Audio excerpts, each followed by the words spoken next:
hop on. I had so many like videographers. Oh, really? That I was like, I don't know, all of you. You are interesting though, because like I see your stuff. I followed you. And it was interesting. There's one that reached out and I was like, no. Like, I feel like you guys just copied me already with like a lot of crap that you do. And, that's funny. And maybe they're nice people, but I'm just like, like, whatever. Yeah. But I'm excited for this. I'll do a quick intro.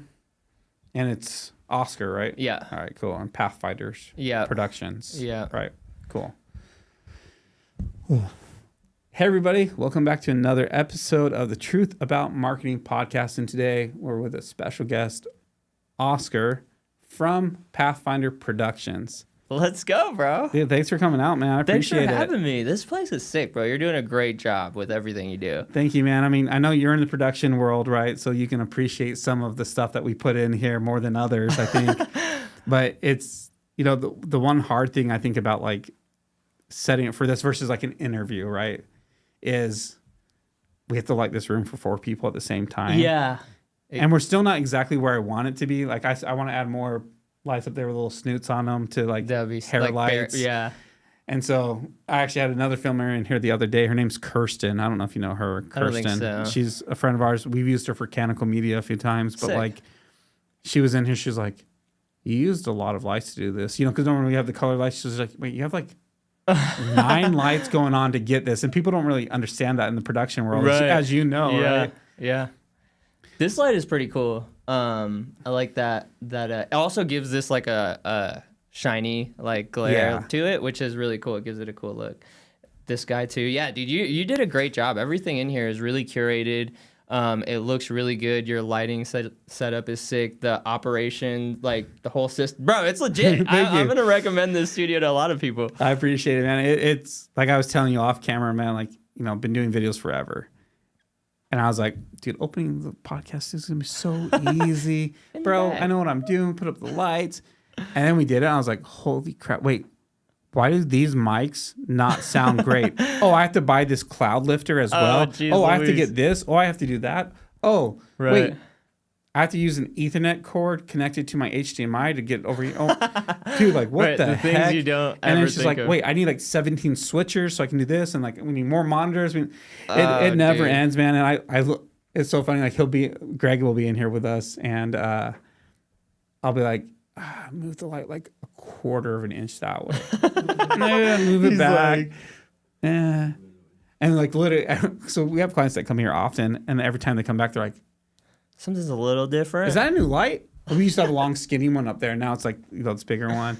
And then this just went in recently, which I've said in like the past like 5 episodes, which will all probably be spaced out from each other. So I'm like, I'm talking about the same light, but like months later. Yeah.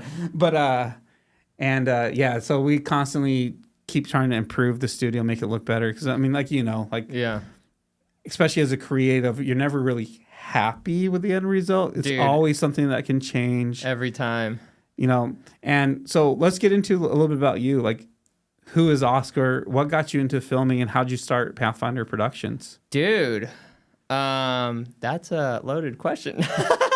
So I'm Oscar. I started like videography kind of as I was a musician. I still, I guess at heart, I'm a musician. I just needed to get in front of a camera. This was like 2013. I was like, I need a camera. And I got like a Nikon D700, whatever the entry-level Nikons are. Then not until like 2015, 16, I started actually getting decent at it with my buddy Andy, AG Films. I'm not sure if you're familiar with him. He's super dope. I was gonna say, I don't know many people in the industry, actually. I'm pretty reserved in just my own lane, so I don't know too many people. Yeah, he's sick, dude. He's gone on to do really, really cool things. He works with Floyd Mayweather a lot. Yeah, so we started kind of like practicing together. I was doing music. He was doing like the camera stuff. I would kind of help out. And then kind of people were just like, oh, how much for a video? And I was like, whoa, you can make money with this? No way. And then so we started doing a lot of music videos. At the time I was a baker. I was working in the casino industry. And I started getting so like busy with the video, like $500 music video thing, that I started calling off work a lot. Then finally they were like, you know, you call off again, you're out of here. And I was like, I'm out of here.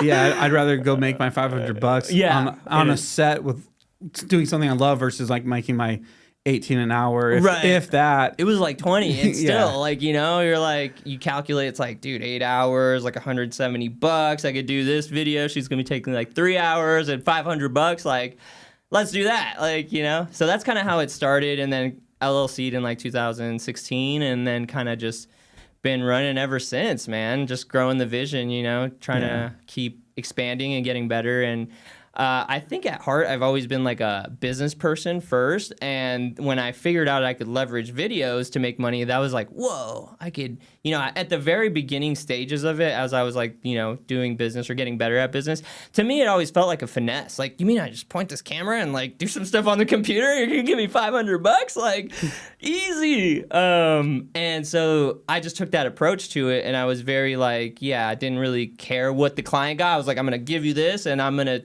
move on with my life. And as I got better at relationship building and, you know, dealing with the clients and repeat clients and stuff like that, I started crafting more of their vision. As you know, dude, you're really, really dope at like the storytelling and getting the point and the vision across. So, yeah, so that was, you know, kind of the fast version of it. Yeah. No, that's awesome. I mean, it's somewhat similar to mine. Mine's different. I mean, I grew up in skateboarding. Oh, sick. Yeah. Right. And so I filmed myself skateboarding. I actually was in a band as well. I played guitar. I was a screamer / singer. Oh, bro. And so, like, yeah, it was the same thing. I never wanted to be in front of the camera, though.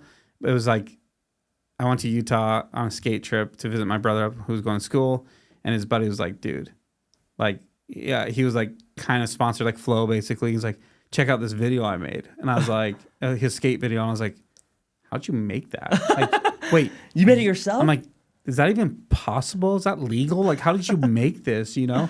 And this is like basically pre-YouTube, right? Because I'm old. How old are you? So I'm 35. I'm 33. You're not that old. Pre-YouTube, right? Because this was probably like 2000 and, you know, what, 4, I think, or whatever. Because it was like my junior year, I think, is when I got into it. In high school? And yeah, in high school. And I was like, whoa, dude, how'd you do that? And he's like, here's a pirated copy of Adobe. And I was like, sick. So I went home, right? No YouTube, right? So I'm just like teaching myself. Like, I don't know how to use this. I don't have a manual. Whoa. I'm just like, what does this button do? Cool. Oh, this cuts things. Okay. Dude, that's crazy. I went from like skateboarding still and trying to get my tricks filmed, but like, let me film more. Let me take this home. Let me start editing more. What were you filming with? We had my buddy had a Canon GL2. I don't even know. So it's like a DV tape. The popular one in skateboarding was a VX1000. It was like Canon's version of a Sony VX1000. Okay. And so it was like this little handheld one. You put a depth lens on it, go around filming, everyone filming, you know, giant wide angle. That's what they call depth lenses. And like a fisheye lens, you know? Yeah. And yeah, I like got home, taught myself everything, and then just fell in love with it. And I was naturally just like, it made sense to me. Like it was just like, oh. And then I started watching movies differently. So I was like, right. That's one thing you started to notice. And my buddy who filmed at the same time was like, dude, I don't get it. Like, how do they do it? I'm like, well, it's easy. Watch, film this, and like, can you do it like this, dude? Like, can you do this effect, this? It just made sense to me. And it's like, I could replicate those effects, you know, to a degree, obviously, 3D generation crap. Like, that's No a whole CGI or different anything. world. And so, yeah, I got into skateboarding and just, you know, I had a passion for it. And for me, I always loved the business side. I mean, goal was like kind of music videos, but I was realistic of like, you either work with people that don't have money in the music video world. Right. And the people that have the money are working with big companies. Right. Or they're up to no good. And so for me, it was like, I got to be realistic. I want a family. Right. And I love marketing. I love business. So that's kind of how I got into it. But, you know, I started following you a few years ago. Oh, wow. You know, because of a mutual friend that we have, someone that we both have hired. And he told me about you, and I was like, oh, what's this company? And I was like looking at it, I was like, damn, dude, they're like freaking killing it. Dude, like great content. And you guys do a great job with the production. And as an outsider, obviously I don't know the inside workings of it, but I'm like, dang, they look like a legit company. Yeah. You know, which I don't feel like our company is. You do, know? Bro. You look like a legit company. We look like it.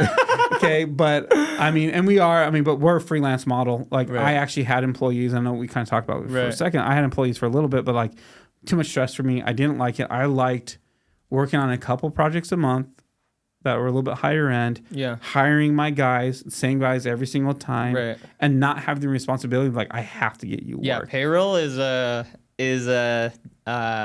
big pressure. Payroll, we still have payroll.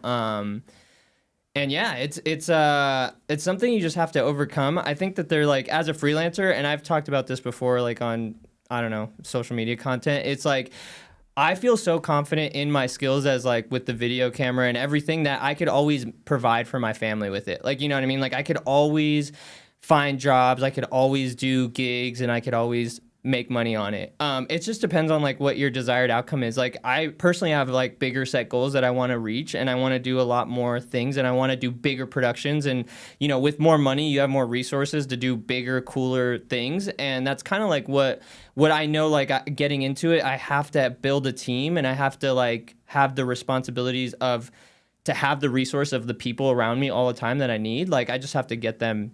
I just have to get money to pay for them and get their needs met, and then they're always there to support you in everything. And so like it's like a mastermind. With more people, you could bounce more ideas, and you could get further. And it is a little bit of a pressure, but like it just comes with the territory. You know what I mean? You gotta have to like, I think anybody who wants to do big things, they have to be able to withstand a level of pressure on them and just like make it look easy. And so like, you know, people like, you know, our associated friend or other people, they try to replicate. And I think we talked briefly off camera, like, I don't feel like I'm in competition with anybody, because like a lot of people are like, oh, same with you. Like they look at your stuff and like, oh, I could do this. I could build a podcast studio. I could, you know, get all these type of clients. I could do it. And then they attempt. And like you said, you're like 15 years into this, right? Like, or 17 years into this. It takes a long time to develop those skills, and you make it look easy. Your content looks like sick, bro, like flawless. It's put together really well. So you make it look easy, and people are like, I could do this. But I know in my heart, like, there's a lot of obstacles to overcome to get to this point. So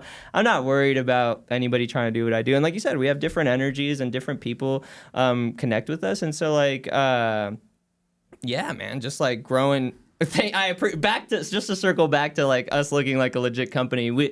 It took us a while to get our operations in order and get our people there and be able to grow and scale. And I heard this, I forget, I think it was Tony Robbins. And the difference between scaling a company and growing a company is scaling is having your fixed cost at the same rate and then being able to stack profit and grow.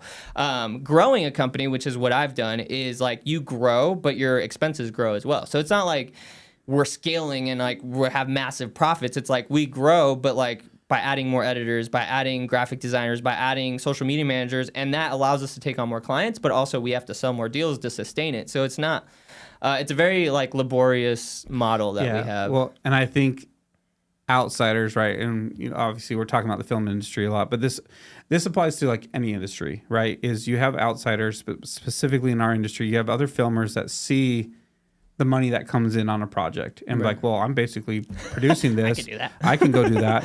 But they don't realize how much work goes into one, building a company, building a brand, building the relationships, 100%. dealing with everything. And then when everything goes south, or when that client takes 6 months to pay us and you've already paid everybody else. Yeah, literally. Right. Or all the other things that go with it, they just see the paycheck. Right. And they're like, and they don't realize, well, yeah, okay, the check was that much, but I had to pay you, I pay him, I pay this person, the rent for this place. All these people that work, the rent, the lights, everything. And once again, like, you know, at the end of the day, you're not seeing that much money from that check, right? Which is why you need more and more work. And but as you get more work, right, because you're focused on growing, right? And, you know, like when I talked to my wife about it before we opened up the video podcast studio, because we've only been open for about 5 months. Did you have this space prior to the studio? No. No. So I actually just like woke up and I was like, okay.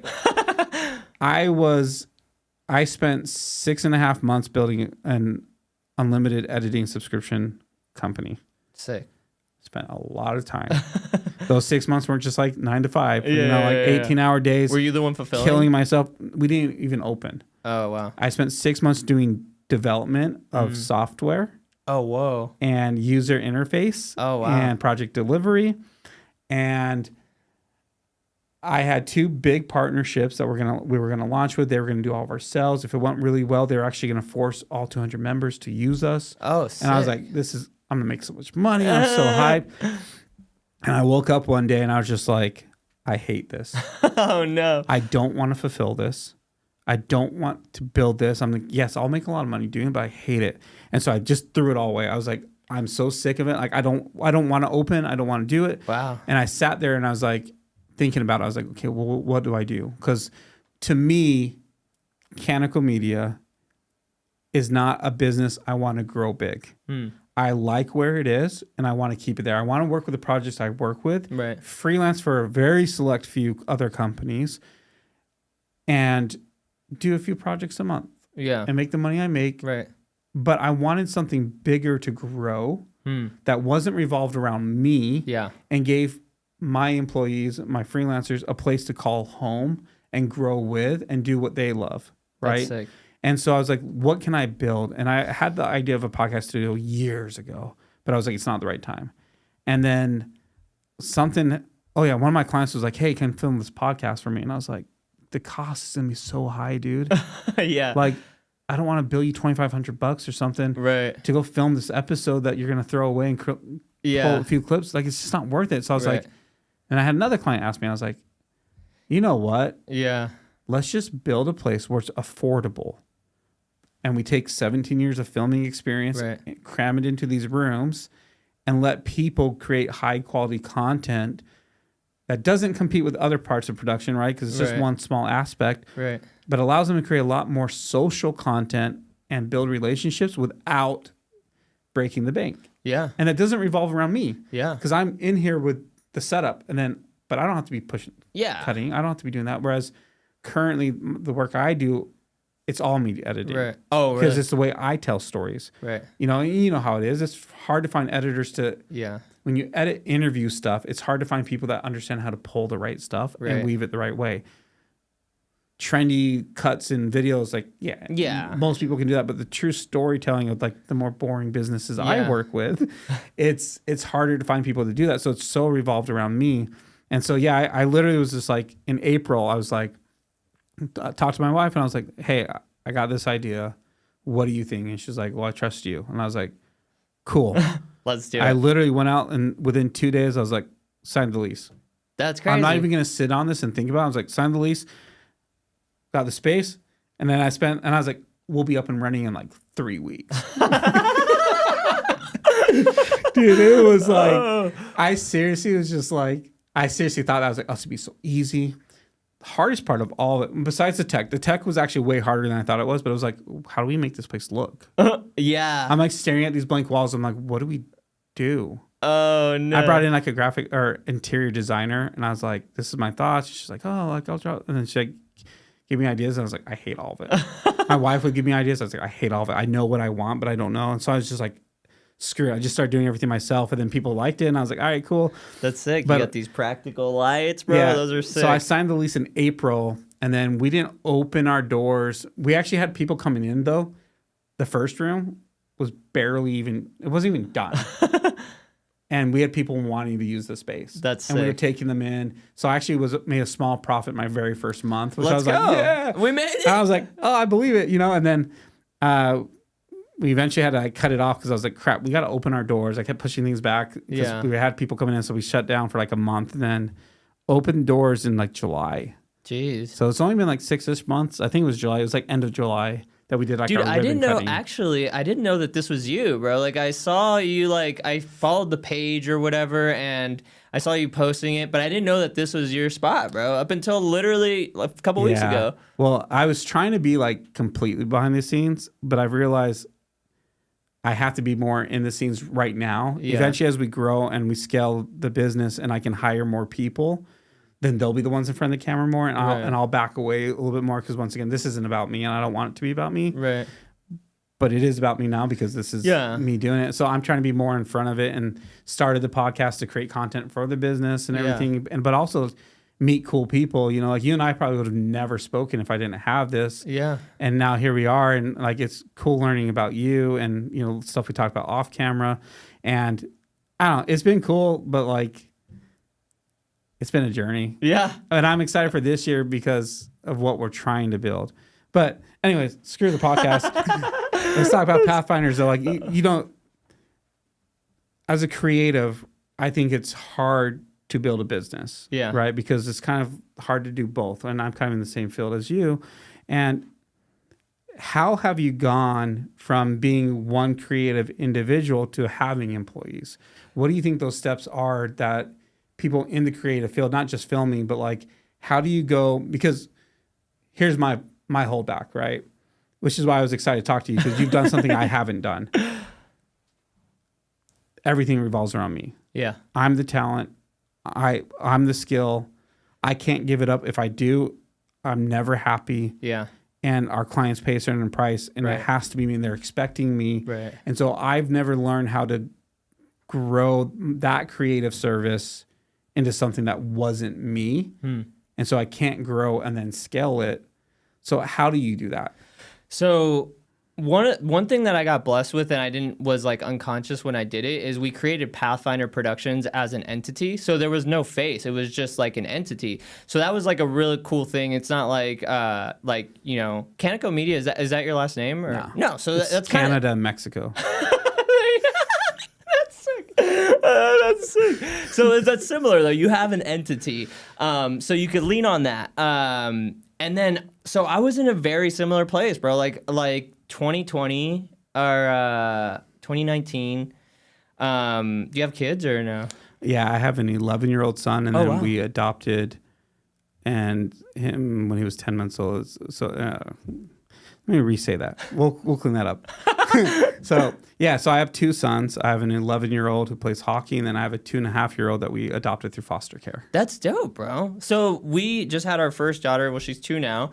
And so before that, I was like, I don't want to hire anyone. I don't want to give up the margins. No one could do it as good as me. No one could deal with the clients. Like, there's no way. Like, I could never do this. And my wife was like, because I was the front end. Like, I would go deal with the clients, filming, selling, whatever. And then she was doing like most of the edits and the graphic design. And I would do some of the social media management. She would do some of the social media management. And we were capped out about like 4 or 5 accounts a month. Like, that's what we could do as like a couple. And it was cool. That was about like 150 grand a year-ish, maybe a little more. And it was cool.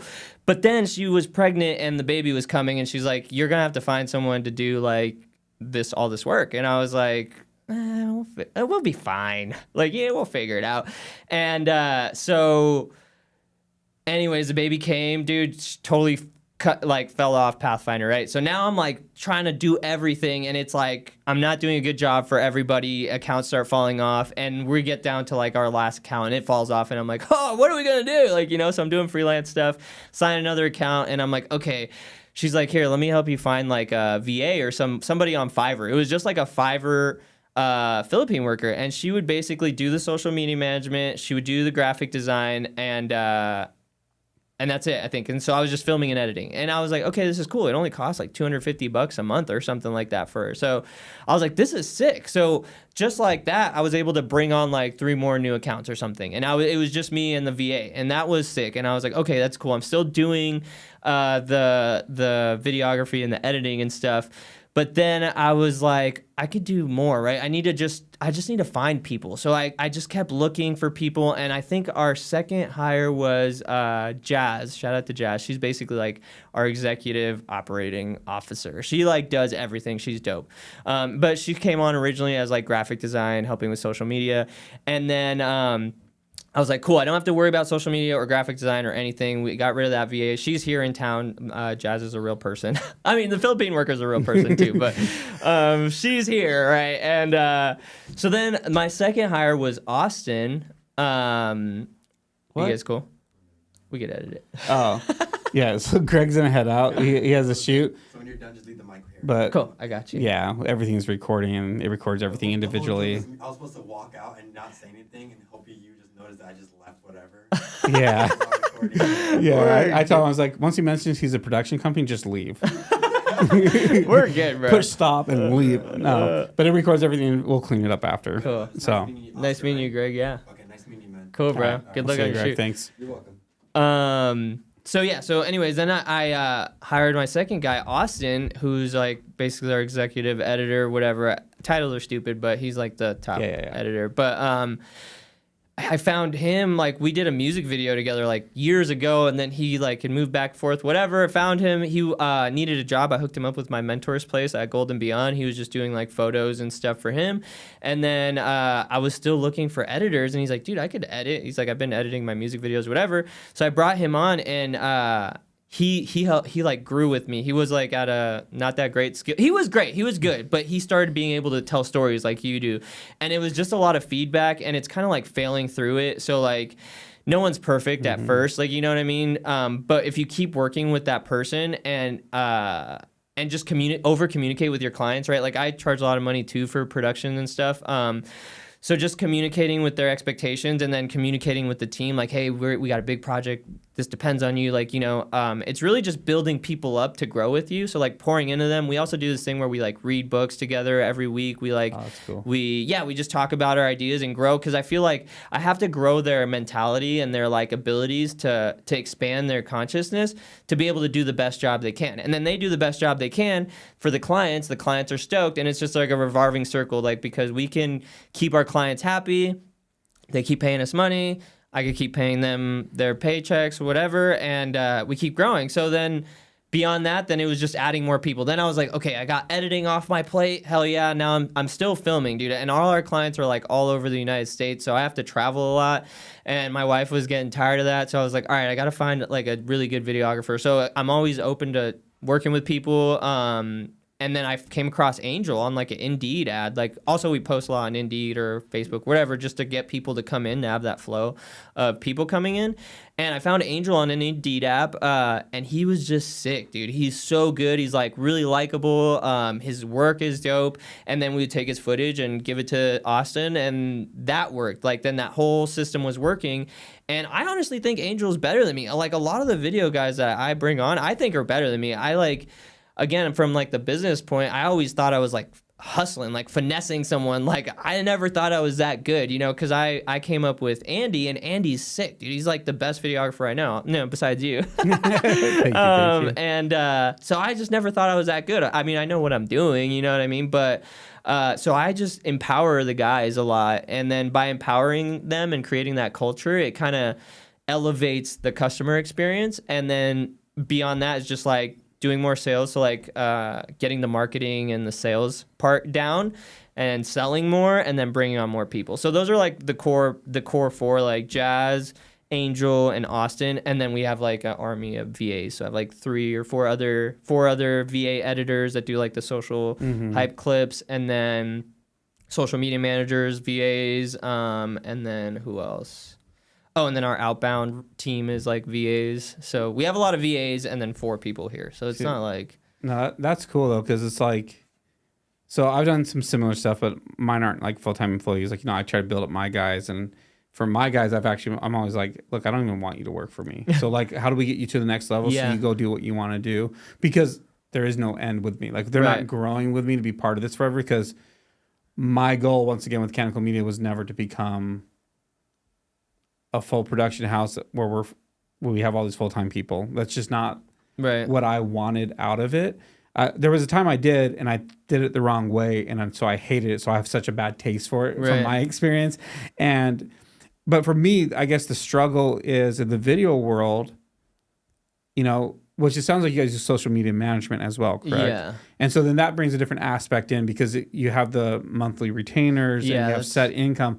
I don't have that. Yeah. You know, even with the podcast studio, we're not doing contracts. We're not doing like, hey, here's a retainer, come, you know, 6 months and blah, blah, blah, like other places do, because I feel like people don't like that, you know? And so with that, and so for me though, with like the video side, do you do like a monthly retainer for video content too?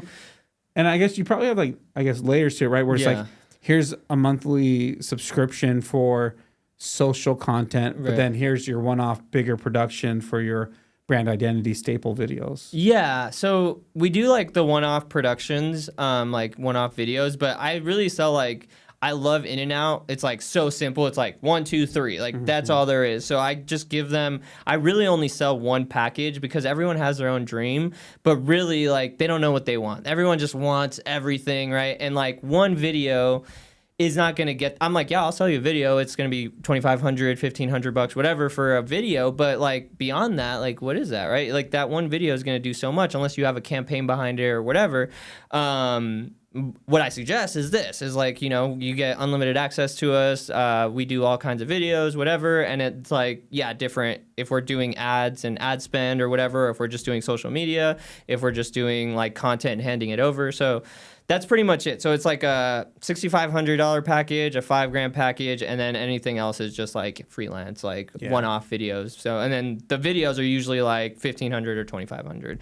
So it's like our 4 like products basically. Yeah, that's cool. And that's where like, you know, how we're talking about like, we're not really competition because we do completely different stuff. Yeah.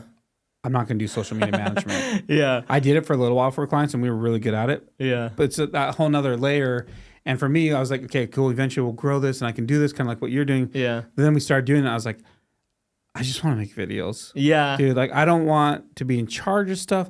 I want to come in. I want to help them fix their message. Right. And for me, we don't even create a lot of social content.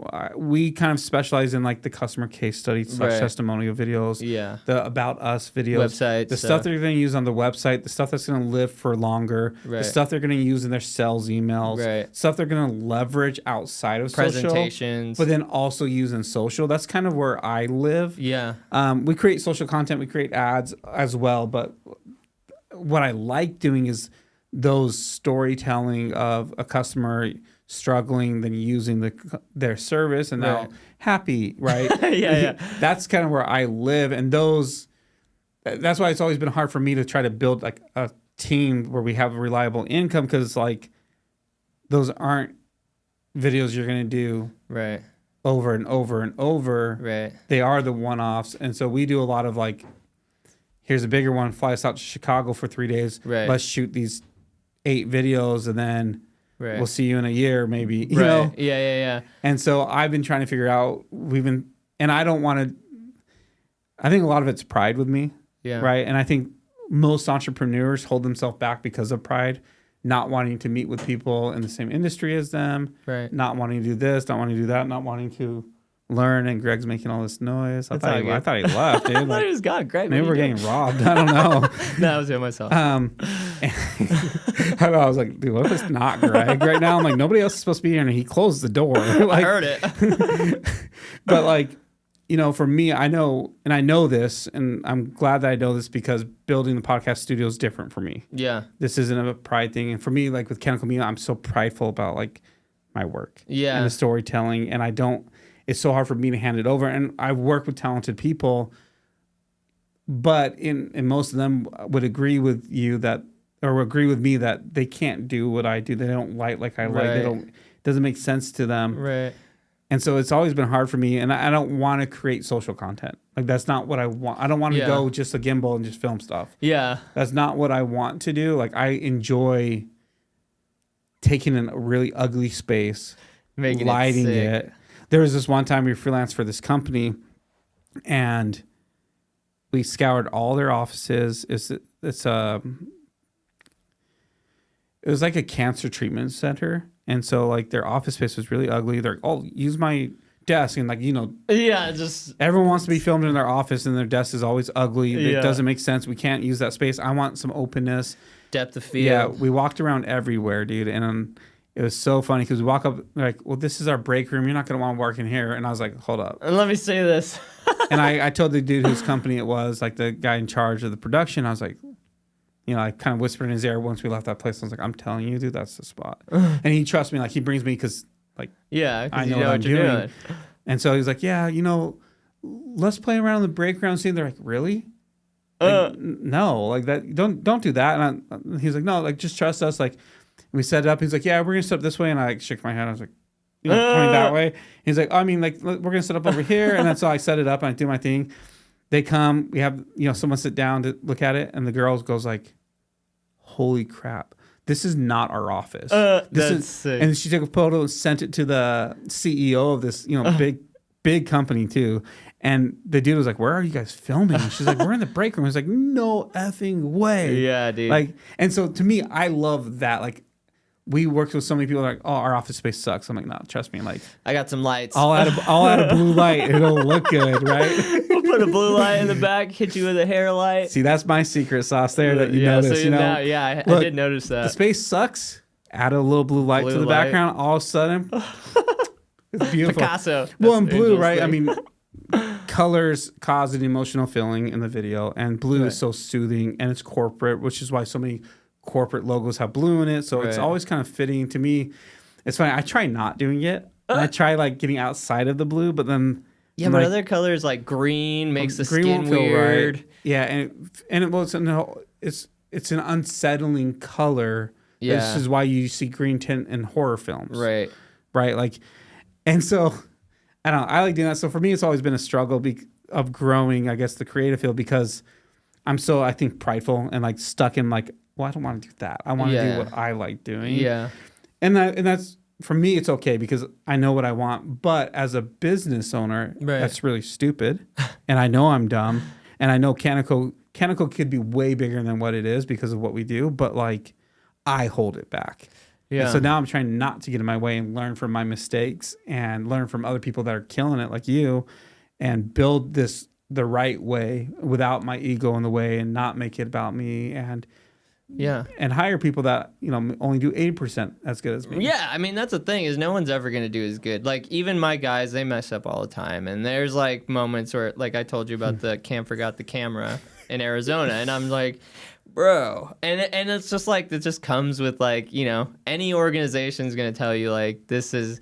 Nothing ever goes right. Your job's like problem solving all day long. And going back to, there's something that you said that I really liked about like empowering your guys and like taking them to the next level. And like kind of all my guys like it's very similar. Like they're all 1099. Like they have a fixed whatever income that comes from me, but they like do their own gigs. Like they borrow my lights, they use our cameras, they do whatever, and they pick up their own stuff. And so like that's kind of like the mindset we cultivate too, is like help you grow and expand. And like, because granted, they're probably never going to get to my level of income doing like working for Pathfinder, but I could help them increase their income, or not just income, anything I could do to help them grow their families or whatever. It's like, that's what I'm there for. It's the relationship aspect of like, if you're there for your people are usually always there for you, you know? See, and I don't think you see that too often in production companies. Now, maybe it's changing. Once again, I'm not super in this industry. I'm not in the trenches like that. Well, I just don't know people. Right. And I know what my past experience was, and there was never that opportunity. Right. You work for, even as a freelancer, like they never cared about you. Right. And it's hard to get people to want to, in our industry, to stay because we are creatives and we can do it and we can go do our own stuff and this and that. And so the fact that you've been able to keep people is a testament of you as a leader and a business owner and a friend to these people, right? Because same for me, like I've had people that worked for me for 7+ years, which is like almost unheard of in our industry, you know. And then that one of them, he left and was hating his life. So I was like, dude, I had an opportunity pop up with a client and I was like, look, don't give me money, hire this guy full time. Like, I'm telling you, if you do this rate, like, I mean, I could use the money. But, like, if you pay him this much and give him raises as you grow, I was like, best in town. Like, he's been with me for 7 years. The dude's my right-hand man. Like, I don't want to see him go, but, like, this is a good opportunity for him. So he got that opportunity and kind of changed his life. And then he had an opportunity to actually start filming for UFC. Let's go. And he was so scared. He was like, dude, I'm going to submit this edit. Can I come to your office, dude, and like you help me through this? So I was like, dude, of course, man. Pull up, bro. Helped him through it. You know, he brought his whole computer down and then started editing. And then like I gave him my advice. I was like, look, if it were me, this is kind of how I would do the flow, but do it your way. Like this is you. Dude, you know what you're doing, man. And like, you know, I didn't do much, but I kind of just helped him through it. And you know, he didn't hear anything. And I told him, dude, don't even worry about it, dude. You're freaking killing. If they don't take you, they're dumb. You know? And then a few months later, he just texted me and was like, dude, they hit me up for Slap. They want me to film and edit. Let's go. And he still gets to keep his other job. Nice. And literally, that just more than doubled his income with that, too. And he sent me this big, long message thanking me. And I was like, dude, like, and that's, as a leader, that's what you want. You want to empower these people. And while they're with you, like, give me everything you got. Help me. But let me help you grow. And if that's with us, cool. But if that's going a different way at a certain point, cool, but be cool to me when you leave. Yeah, Give me yeah. some time and help me replace and stuff. Yeah. And so I think it's really cool that you've been able to do that too, because I don't see that much in our industry. I just horror story, and I won't say names, but like there's a company that wanted me to freelance for them for years. Hit me up all the time. And I was like, no, like I don't freelance for other companies. Like I don't need to. Yeah. And I don't even know you guys. Like I said, realistically, there's one company I freelance for. And I'll do it whenever they hit me up because I like them. It's not even about pay. I'm like, I like hanging out with them. It's cool. Yeah. And I was like, all right, I'm about to go to Europe. I got this weekend open. Hey, you guys have anything you need help with? I'll help you this weekend. Like, I need, give me more cash for Europe. the trip, you know, yeah. like let me do it. I got nothing going on with my stuff, so sure. And I haven't worked weekends in years. Really? Dude, I don't work. Yeah. I mean, unless we're traveling on a trip, but like I don't work weekends. I haven't in, I don't know, like 7 years until I open up this place again. And work for them. They told me a rate, and I was like, cool, that's a good rate. I'm actually pretty happy with that. It's like a 10-hour or 2 10-hour days. I was like, it's good money. Let's go. And I don't have to worry dealing with anything. Yeah, Like this is cool. I'm happy with this. Finished the day or 2 days, and then I text them like, hey, should I invoice you? They're like, nah, don't worry about it. We'll just send you a payment. I was like, a little weird. Right. But okay. They sent me a payment. No joke, is about a fifth of what I was expecting. No way. And I hit them up. I'm like, hey, like I know I'm not that smart, but like I think my math is off. Or explain this to me. Oh no, that rate we said was for a different project, but we sent you on another project, so it's a different rate. Oh no, what the heck? Well, that wasn't communicated, but okay, I get that. Yeah. Your math is still half off though. Like this is for like 8 hours, and I was there for like 20. Yeah. Oh, we only pay for record time. We don't do setup. We don't do this. We don't do that. And you film these 20-minute speakers, and there's 20 minutes in between, so you're really only. I was like, oh no. Okay. No way. Never hit me up again. And then they would hit me up again. I ignored them. And then recently they hit me up and they're like, hey, man, you want to film this? And I was like, I might, because building a new business. And like, hey, any money's good. And they were like, and I was like, just to be clear, though, is it record time or is it? And they got so mad. They're like, wait, we've never done that. Scroll back 3 messages and see. Oh like, my goodness. And so, I don't know. I think in our industry, there's so many people that don't care. Right. And they're so greedy and prideful that it hurts them. They're constantly looking for people. Right. Like they're constantly, like literally every single week, we need a filmer. Yeah. Like how do you not build a small team to help you? Just or like a small handful group of guys, people, that you could always call on. Yeah, I mean, the thing too is like there is a lot of sharks. Just like as I keep like elevating in different levels of business, it's like there are people that it's like they're sharks. And I had this conversation with my wife. I was like, dude, I'm like in this room with all these sharks. Like maybe I'm a shark too. Like, and I was like, if I'm a baby shark, like I'm a baby shark. Like that's cool.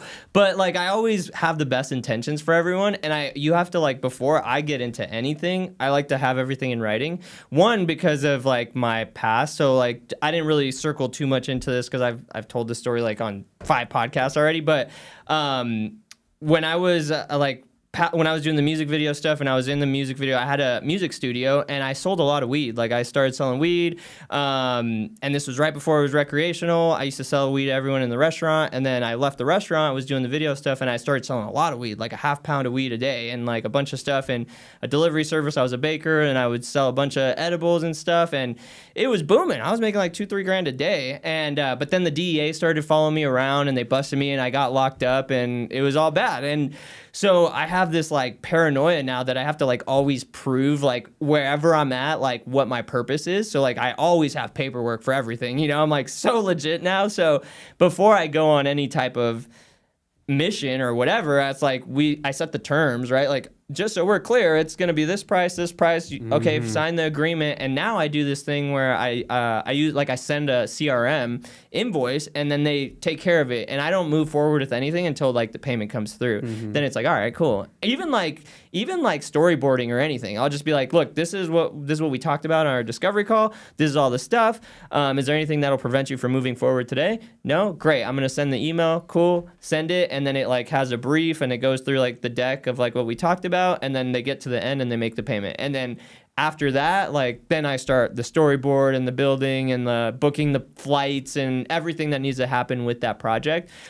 Just for the same reason, like, I'm not going to take a L on it. And there's a lot of times where, like, you know, I've had an account for whatever 6 months, and you know they never take care of the travel expenses, and then they like fall off or they like cancel the service, and then I'm like $2,000 like in debt with because I use like a specific credit card that's like $2,000 that's never gonna be repaid by anybody else besides me. So like, you know. See, and that's the thing that people in our industry that freelance that are like or work for a company are like, oh, I could do this and make all this money. They don't know that stuff, right? They don't think, and any business, right? You don't realize as a business owner, there's so much on your head. And when that client doesn't pay, you still have all your bills. Yeah. You got to pay and your everybody employees. else's bills. Yeah, and everyone else's bills, right? And so for me with Canonical Media, it was like, I don't want that. Now with the video podcast studio, it's different. Like I'm building this to build a team. Right. And for me, the way I'm going to structure it, actually going off of my mentor kind of teaching me some things that of what he's done is the right people that we hire, I'm actually going to give them phantom shares in the company. So as this grows, their income grows. And then when we sell, they get a percentage of the sell. Yeah. And I have a very clear vision for this of like where we're going in 5 years and what we're selling for. Sick. And so I'm excited to bring on the right team and slowly grow and let them do it. Like I got no pride in this. I want to get the best people. The people I think that can take this to the next level because like our goal is big. Yeah. And when we get there, they're all going to win because they all have shares in the company, but they're phantom shares. So the second they quit, it's gone. It's not theirs. You know? And so that saves us from the legalities of things, right? And so I'm excited for that because it's like I want to build something bigger than me. Yeah. You know, there's something cool. And I know where I am realistically. I'm pretty successful. Like I make very good money through Canonical Media. Right. I don't have very big expenses. Don't even have. I had a 200 square foot office space where we store all my gear, and I did my editing. $200 a month or $180 a month is all I was paying. Solid. Right. So like no expenses. Right? Yeah. I make good money, 3-4 projects a month maybe, and I'm like very happy. 6-8. Whatever. To now, like this is a lot more expensive. Right. I got bills. I got people to take care of, but I'm excited to, you know, learn from others, learn from my past mistakes, and build something bigger than me that doesn't revolve around me. Is built more for our customers than it is for like my satisfaction and my journey. And then once again, give people a home for doing what they want to do.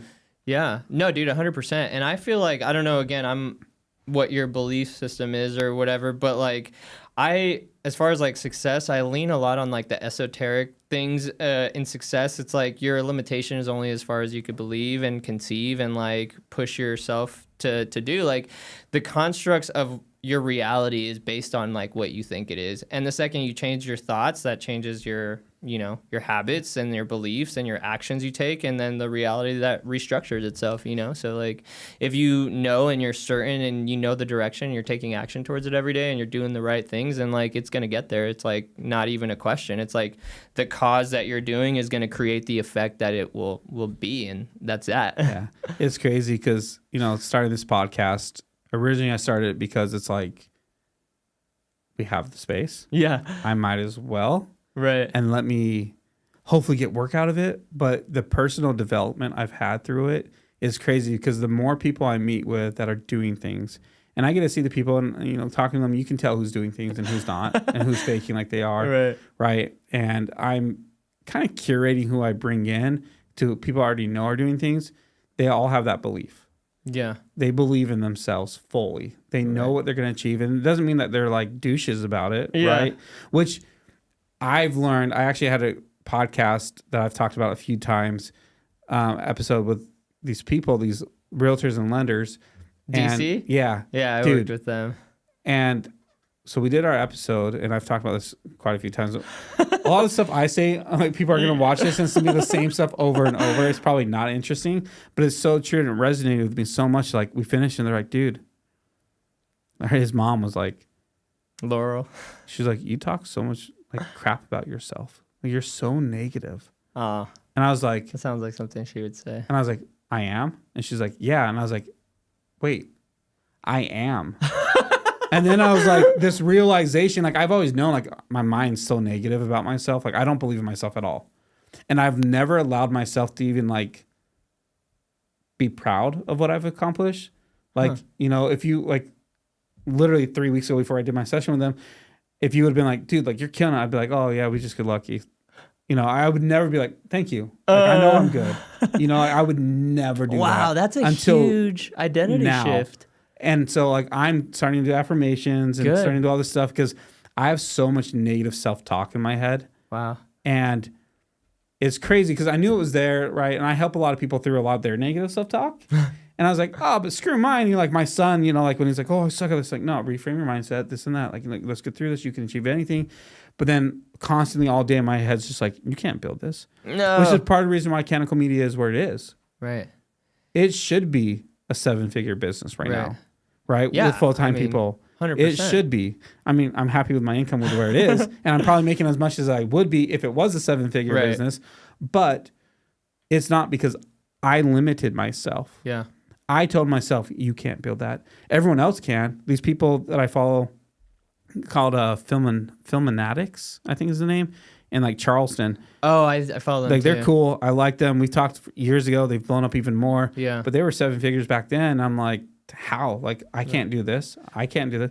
Or I see you and I know, like, I don't know, but I've seen what you've posted about and I'm like, I can't build that. I can't do this. Dude, you totally can. And but going back to what you said, right? I limit myself because I have all this negative self-talk. So I'm on my own personal journey right now with Laura and Danny. Actually, they follow up with me often. Like, dude, like, how's it going? Like, are you still staying with it? Of like believing in myself because deep down, I know what I can accomplish. Yeah. Like, I know I'm talented. I know I'm very good at videos. I know I have a great business mind. I know how to do these things. I know I can solve things. I know I can sell this for what I want to sell it for in 5 years. Yeah. But then I let my head go like, nah, you can't really. No. And so I'm learning how to change that now. Cancel. When you have that thought, because I don't know, today, like my wife went somewhere and I was like, it's raining. What if they got in a car accident? Cancel. Yeah. No, they're not, So everybody has the thoughts that come through in the ether. I read this book. I think it's called The Magic of Believing. And it talks about how your thoughts aren't even really yours. Like everything, there's one universal consciousness, God, whatever you want to call it, right? The subconscious mind. There's one universal ether that's connecting everybody. We're like one organism. And all the thoughts that have ever existed are already there. And it's just like how you feel vibrationally is what receptivity that comes into your mind. So, if you're at a lower vibration, physically or whatever, then you'll get lower vibrational thoughts. It's like kind of like weed is a good, I don't really smoke weed anymore. I don't know if you do, but so like weed was a great tool for me, like helped me overcome like depression, anxiety, whatever. And when you're at like a lower vibration and you smoke weed, it brings you up to a higher vibration. But if you're at a higher vibration and you smoke weed, it brings you down. It's like any really substance, honestly. So you just have to be mindful of how you feel and like what thoughts you're curating, and you could choose to like, that's not my thought. It's, it's not serving me. It's not beneficial, and you let it go. Cause everyone has the thoughts, like, you know what I mean? Like, including myself, there's like, I talked about this briefly on the internet. It's like, I have a massive fear of losing it all the time. Or like, and then it breaks down to like the fear of poverty. And like, because poverty is painful and uncomfortable, and I grew up like in poverty. So like, I have that fear. Like today is a wonderful day. Like everything, like, dude, all the numbers are up. Everything's good. All the clients are happy. Everyone's taken care of. My wife we have a candle business. So she went to the office, like, and I was just at home by myself for like a couple hours. And I was like, everything's good. Like, is something going to go wrong? Like, I don't know. And then I have to catch myself like, no, nothing's going to go wrong, right? Like, you're still going to have a productive day. I have this and then I have a shoot after and everything's going great. Like, there's nothing to worry about. But like prior, I would get these like thoughts of like fear of losing it all. And I would like whatever account I would have like insecurity about, like if we're not doing the best job possible for whatever mistake we made, I would like hyper focus on that, and I'd be like, oh, we're gonna lose, because like then it'd be like, oh, they're gonna be upset. I'm like, okay, so what if they're upset? Oh, well then they're gonna cut our account. Okay, so what if they cut our account? Oh, then I'm gonna lose money. Okay, so what if I lose money? Oh, I'm gonna then I won't be able to make payroll. Okay, so what if you don't make payroll? Oh, then like my guys will leave me. Okay, so what if they leave you? Then I won't be able to operate Pathfinder. Okay, so what if you can't operate Pathfinder? Then I won't be able to make money. money. Okay, so what if you don't make money?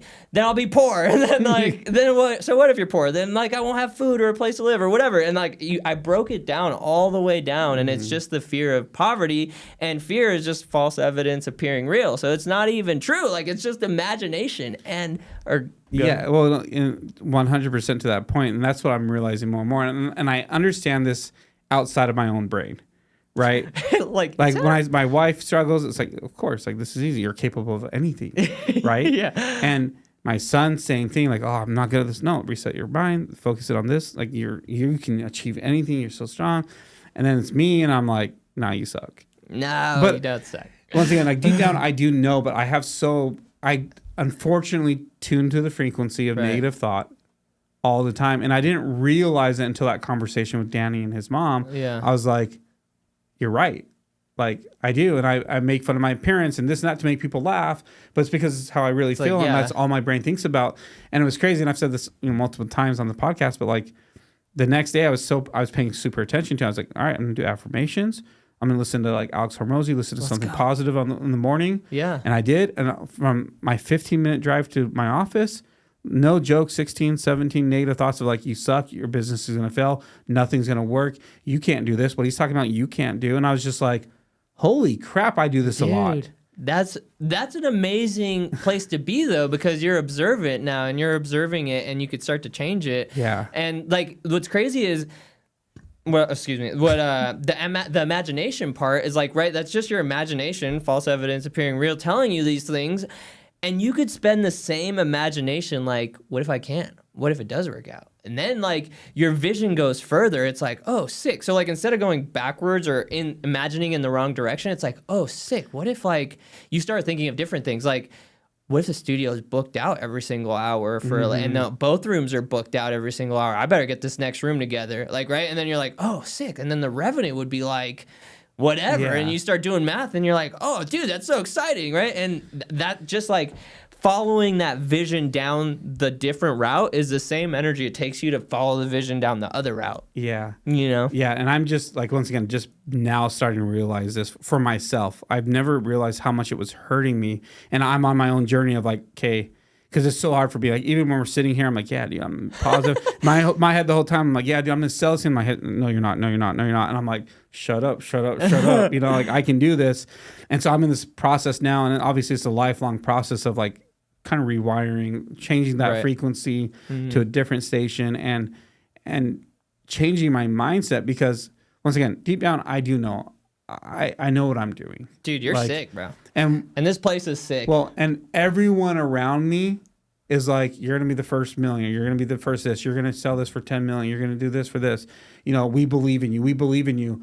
And part of that's actually crippled me because I don't believe in myself. I go, crap, too many people believe in me and I can't do this. And, you know, we have this girl who, amazing, and she loves the studio. She's like, Trevin, don't even pay me. I just want to be here. I believe in this. I want to learn from you.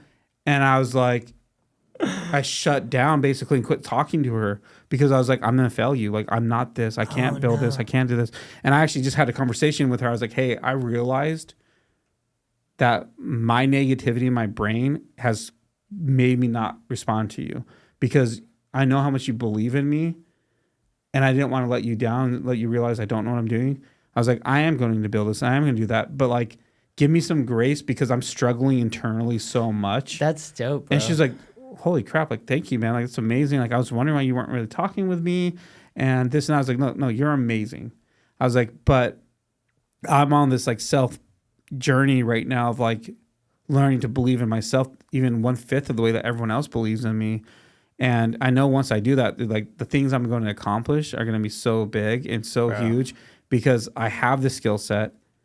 I have the skill set to film and create content too, which will help my business. But I also have the knowledge to do that. And it's been, you know, it's hard, but I'm definitely in a better space. But it's crazy because I can see it now.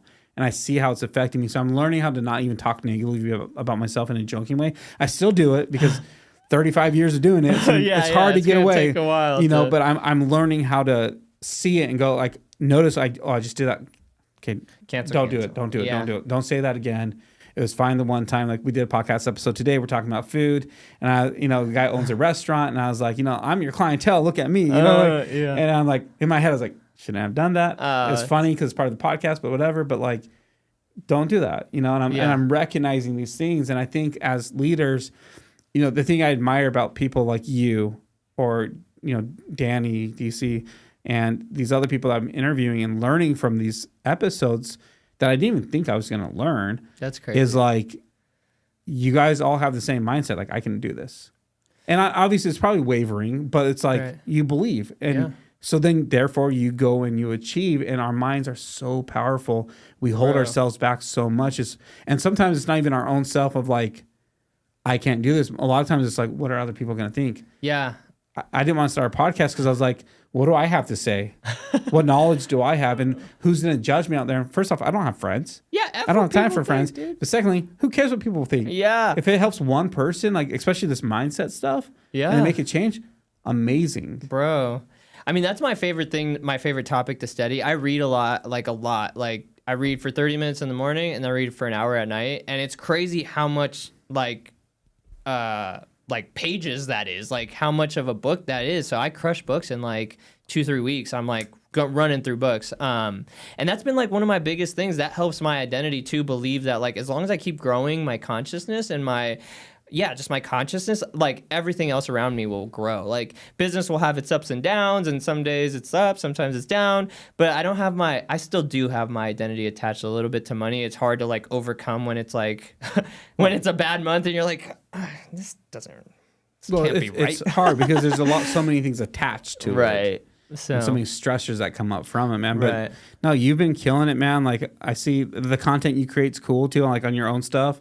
Like you're in there, you're comfortable, you're talking, and I see it. I'm like, how can I be like that? Because I get it, and this format's better for me because I can say my wisdom, I can bring out my industry knowledge, I can talk about the things I want to talk about, and then pull clips from it.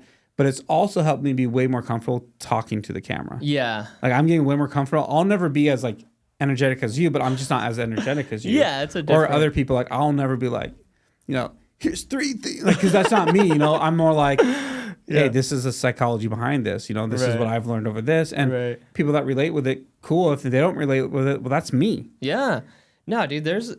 I think you have a ton of value to bring to the world. Like, so just everything, kind of like how you said, you could tell when people are doing stuff, but you being able to have this space and like curating it and getting to this, there's like so many levels you had to cross to be able to have this, you know what I mean? And your content's sick. Like it's a superpower, like being able to create the content that you do. It's like so much so that as I keep growing in the industry, it's like, bro, like politicians, multi-billion-dollar companies use this skill that you have and pay top dollar to like influence the masses to take action with them. And so you have that skill. You'll never like go, hungry really. And you could take it as far as you want to go. Again, whatever your goals are, it starts with shifting your identity. It's like believing that you can have XYZ, you know what I mean? And then, what's crazy is this something that people don't talk about. Belief is actually the absence of knowing. So the goal is really to get past the belief and just know it. Like, I don't believe that I could do, I don't know, what am I super certain of?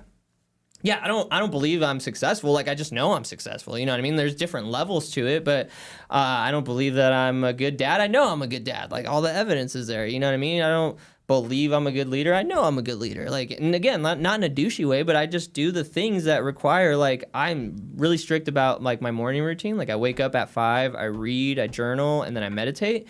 And as long as I do that, like, everything else falls in line. And again, that helps me, like, whatever the market's doing, whatever business does, it helps me be solid. Like, I could observe things from the outside, like knowing that I'm solid with myself, and that gains confidence, and then you attack things with confidence. And that's kind of what sales is, really, is just transferring your confidence to someone else that then they believe that you could do what you said you're going to do. And then after you prove it, then they know, and they no longer have a belief. So, like, I don't know. Yeah. It's just converting that.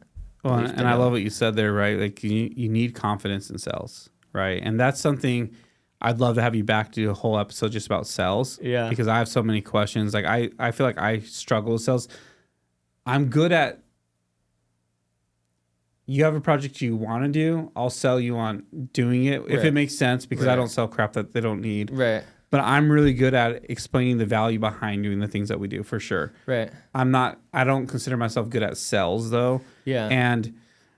But I do know this, that when I became more confident in like the way I'm going to price myself, I made a lot more money. There you go. But forever it was like, 500? And I'd be like, oh, no, like 200. No, I'll pay you, because I didn't have that confidence in myself and I needed the money. I've always been the sole provider of my family forever, and so it's like, I finally got to that point, and then, maybe I got too cocky at a certain moment. I'm like, dude, give me like $1 billion or I'm not shooting anything for you. He's like, well, I got to calm down. Yeah. All right, I'll only take 100 million. Okay. That's so great. Yeah, that's it. That's our minimum budget, just in case you're wondering. Yeah. So hire us. We'll do $1 million, We'll or 100 million. I'll give you a discount, 90% off. I'll do it for $1 million. All right. But like, I learned to become more confident, and people see that, right? Which, going back to like Laurel, right? When she was like, it's like off-putting because they're successful, and that negative energy, that like lack of confidence, especially when they look up to you and you're a business owner and you're doing sales and you're running a business, and especially your employees, you walk around with your head down, or your marriage, and you're just like, oh, doom and gloom. Like, that's not good for anyone around you, let alone yourself. And so learning to become confident is so important, and I'm learning to become confident. I'm confident I'm going to learn it and be better at it too. And so I'm on that journey.